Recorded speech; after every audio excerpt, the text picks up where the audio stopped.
Hey guys, it's Mariana, and it's time for another monthly wrap-up. So today I'm going to be quickly going over everything that I read and watched throughout September, and it's probably going to be a pretty long video, so I hope you grabbed a snack. I'm going to be trying something new today, and I am not going to be doing my regular thing of telling you everything in the order that I read or watched it, but instead I'm going to be arranging it in the order from the lowest to highest rating. I think it's a little bit more interesting that way. I've seen a few people do it. Also, if you do want to jump around the video and go to comics or movies first, you can do so because I have timestamps in the info bar below, so you can check that out as well as everything that I've talked about because that's also in the info bar, as always.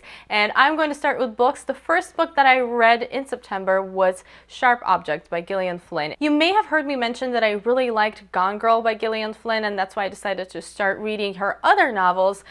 Didn't like Dark Places as much, and unfortunately Sharp Objects is definitely not my cup of tea. I ended up giving it 2.5 out of 5 stars, and this was definitely my least favorite book of the month. She is very good at writing these twisted, flawed characters, and that's something that I enjoy throughout all of her novels, but the writing in this one seemed a little bit shock factor for me because there were some gruesome details that just didn't feel like they really needed to be there.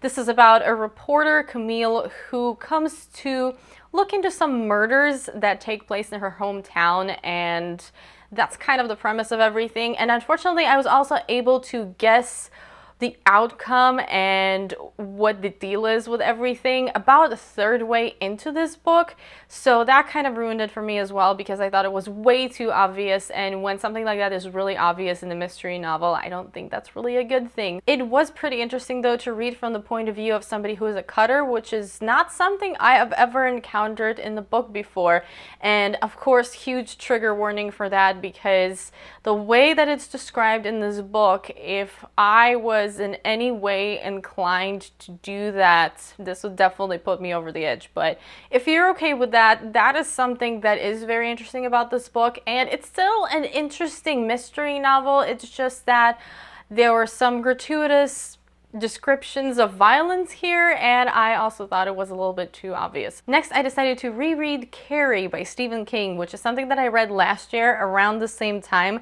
and the first time I read it, it didn't quite work for me. I still enjoyed it to a point, but I knew I wanted to read it again because I knew there was more that I could get out of this book, and I definitely liked it more the second time around. If you're not familiar with the story, this is about a girl who has telekinetic powers, and she is being bullied in school. She is not quite the most social person, and she has a difficult situation going on at home. I thought this was actually a fascinating story, and I loved the commentary here when it comes to bullying and fitting in and religion, and the way this is written actually makes it feel very realistic, even though there is a supernatural element to this book. And even though the writing is still a little bit difficult to get into, this is Stephen King's first novel, and you can kind of tell that this is his first novel, I still think that this is definitely a must-read, even though it's not a perfect book, and I ended up giving it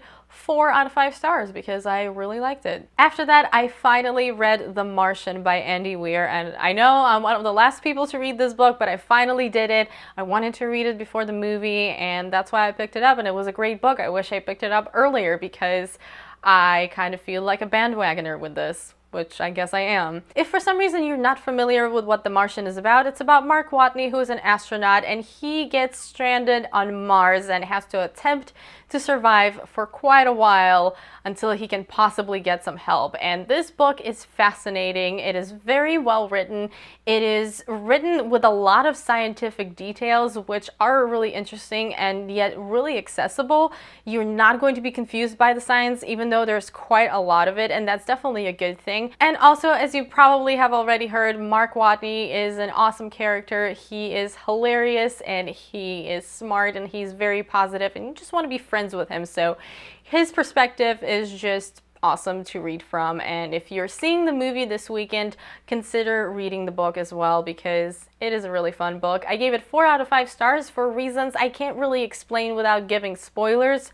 So if you read the book and you really want to know why it's not a 5 out of 5 for me, ask me in the comments because I don't want to ruin this for people who are watching or reading. The last book that I finished in September was the slasher movie book, and the reason I say finished is because I started 2 more books, but I have not finished them yet, so I can't talk about them. But the slasher movie book is something that can be considered a coffee table book about slasher movies, but it has a lot of very interesting information. I talked about it a little bit in my haul that I will link so you can check it out if you haven't seen it, but this pretty much just goes over the history of the slasher genre, and if you're a fan of horror and slashers in particular, you should definitely consider checking it out because it has a lot of interesting information about the genre and how it originated and how it developed and all of that. It is broken up into a few different sections, starting with the origins and the early days of the slashers, and then going into the golden age of the slasher, which I didn't realize that was a thing at all, but that's kind of what the majority of the book is about. And then after that it goes into the 90s and all the way up to the present day, and at the end it has some cool stuff too. It has some reviews from the most important movies of the golden age of the slasher. It also has body counts and kills for all of these movies. It's quite hilarious, and like I said, you should check it out if you like slashers and you like horror. I ended up giving this book 4 out of 5, and the reason I didn't give it 5 out of 5 was, first of all, because it felt a little bit basic. It could have gone deeper with certain things because it's all kind of very basic information. It's just very nice that it's put together in one book. And the other thing is that it does talk about quite a few obscure films that I have never heard of, which I guess is my fault, but I can't see every movie out there. So when it was talking about these early slashers with ridiculous plots and ridiculous titles, occasionally I was like, okay, well, can we get to something that is actually something I know and something I want to hear about? Because it's great that there are these ridiculous movies with ridiculous plots, but I'd like to read about Nightmare on Elm Street, please. So yeah, but I still really enjoyed it, and it's definitely a fun book. Moving on to comics, this is where my 5 out of 5 reads were this month, which is kind of funny, but the first thing I read was Nailbiter, Volume 3, and I talked about it a little bit in my haul. This was fantastic, gave it 5 out of 5 stars, of course, and I really love this series. It's a mystery horror series. Nailbiter is one of the serial killers that comes from this small town where a lot of serial killers come from, and that's kind of the premise of it. And I will talk about this a little bit more in an upcoming video, as well as about Wytches. This is Volume 1 of Wytches, and this is a straight up horror comic book series, and I love it. It is so creepy. I also gave it 5 out of 5 stars. I actually read this in issue form last year. Well, I started reading it last year and then continued this year. And then I reread all of it in one sitting in September, and this is fantastic. If you like horror, you need to check this out because it's really good, creepy horror. And this is about witches, but it's not your typical witches with brooms and pointy hats and whatever. These witches here are primal and scary, and once you've been pledged to the witches, you are pretty much fucked. And I really love the art in this as well because it is very unique. I've never seen art like this in the comic books that I've read, and I would definitely like to find more comic books like this. And this actually feels like a complete story arc. This is 6 issues in one volume.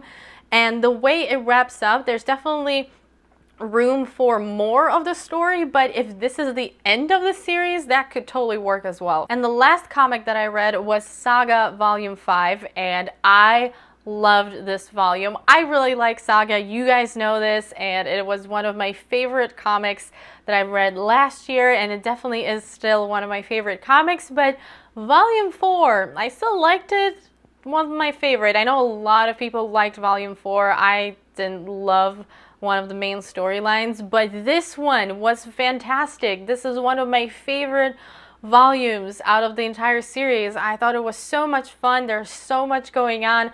All of these stories intersecting, so much happened, and this was definitely not a letdown. I cannot wait until Volume 6. 5 out of 5 stars. obviously. That's it for everything that I read in September. Now moving on to movies, which I have seen quite a few of. And before I get into the newer releases, which I have reviews for a lot of them, so that shouldn't take very long, I want to talk about a few movies that are older, well, not too old, but older than released in 2015, that I really enjoyed for different reasons. First movie that I want to mention is Warrior, and that is starring Tom Hardy, which already is great, Joel Edgerton, and Nick Nolte. And this is so much more than what it looks like. You have this estranged family and so many complex family issues, and Nick Nolte just freaking killed it in this movie. Of course, you have two brothers who are trying to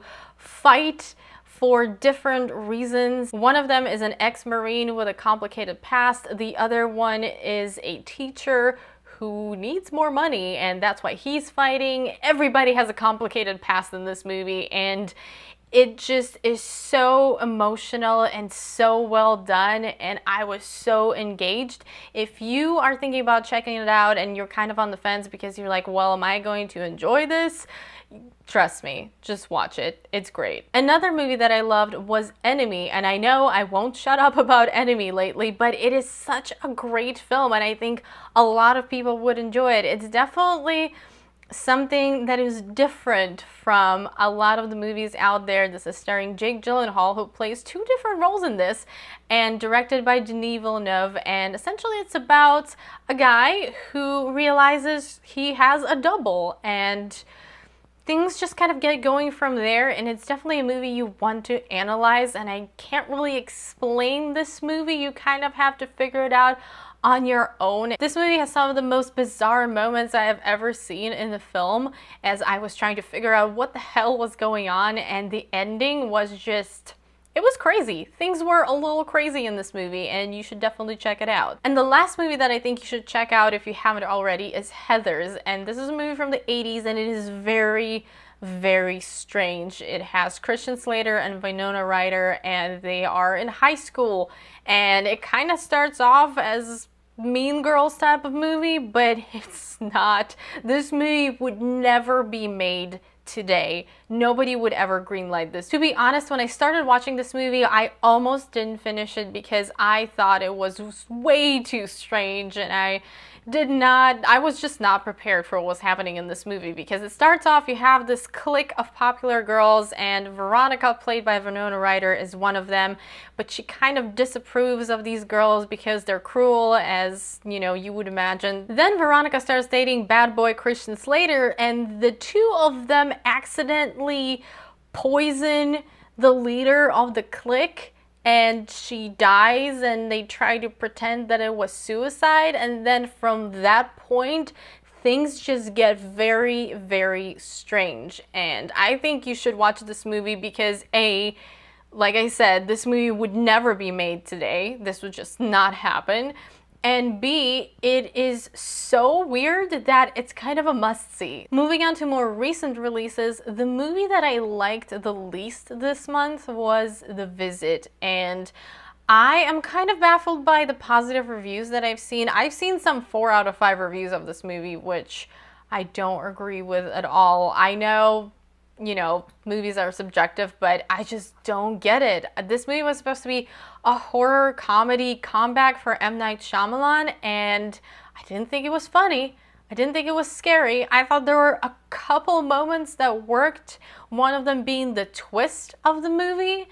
I thought that was good, but pretty much everything else just didn't work for me at all. And I think that the reason people like this movie is kind of influenced by the fact that it is not as bad as the other recent M. Night Shyamalan movies, so automatically we're like, oh, he's back, but I still don't like it. I gave it 2 out of 5 stars. It is about these 2 kids who go to visit their grandparents whom they've never met because there are some problems in the family, and these grandparents are acting very strangely, and that's kind of the premise. It's the found footage type of movie, which that aspect kind of works as well, but it also has the cliches of don't go in the scary basement and jump scares here and there, and it's just, I don't get it. It didn't work for me at all. Another movie that didn't work for me was The Scorch Trials, which is a sequel to The Maze Runner, and I can't really tell you much about it without ruining The Maze Runner for you, but it is a young adult dystopian novel adaptation, and I just don't feel like they're going in the good direction with this, because when these kids in the beginning of the movie are in this facility, it's actually pretty good, and some of the chase scenes in this movie are pretty good as well, but overall I just thought it kind of fell apart once they leave the facility, and the plot just gets really convoluted, and there are a ton of new characters after the first movie where I'm not done figuring out if I care about the original characters to begin with, and I just didn't care about the new characters. Honestly, the best parts about this movie is the beginning when they're in the facility, some of the chase scenes, and also the way the cranks, who are these zombie-like creatures in this movie, are portrayed. That's pretty cool as well, but eventually they go full CGI with this, which looks really fake, by the way.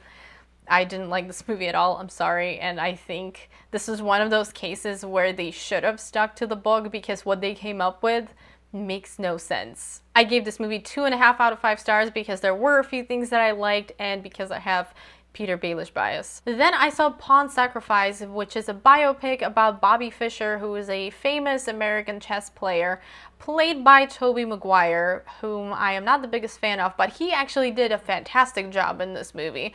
To me, the standout performance of this movie was Liev Schreiber, though, because he played this Russian chess player absolutely brilliantly. Most of his dialogue is in Russian, and I was, first of all, incredibly impressed by his Russian because it was pretty spot on. I mean, it wasn't perfect, but it was really, really good. But also, every time he was on screen, I was immediately interested in what was going on. I thought this movie was really well made, but overall, I thought it was pretty forgettable. I liked it. I liked the atmosphere. I liked the actors. I thought the performances were really good. But the story itself, the way it was portrayed, just wasn't very memorable. So I ended up giving this movie 3 out of 5 stars. Then I saw Black Mass, which I'm sure you have heard about, and I do have a review of Black Mass on this channel. I ended up giving the movie 3.5 out of 5 stars. I thought Johnny Depp was absolutely phenomenal as Whitey Bulger, but I thought overall the movie was kind of forgettable. Aside from the performances, I really like Joel Edgerton in this movie as well. Check out my review for more information. I saw one movie this month that I gave 4 out of 5 to, and that was Everest, and I do have a full review of this movie. Everest is exactly what it sounds like. It's about people ascending Everest, and on their way down they get caught in a storm, and I really, really enjoyed this movie, and it's definitely something that you should see in the theater if you're interested in it. And then, in a shocking turn of events, there are 2 movies that I gave 5 out of 5 to this month, which it just doesn't happen, but it happened in September, and those were The Martian and Sicario.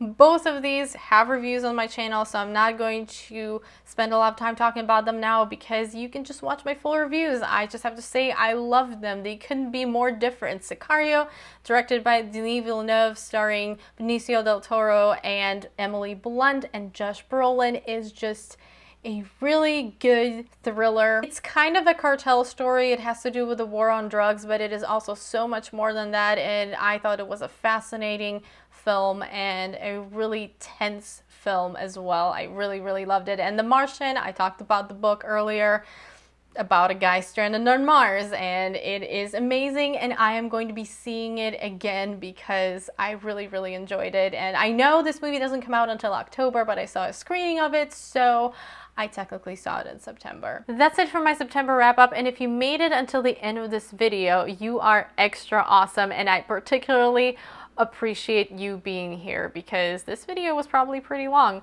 Let me know what your favorites were in the month of September. Books, movies, comics, music. Let me know, and let me know if we have any of the similar favorites.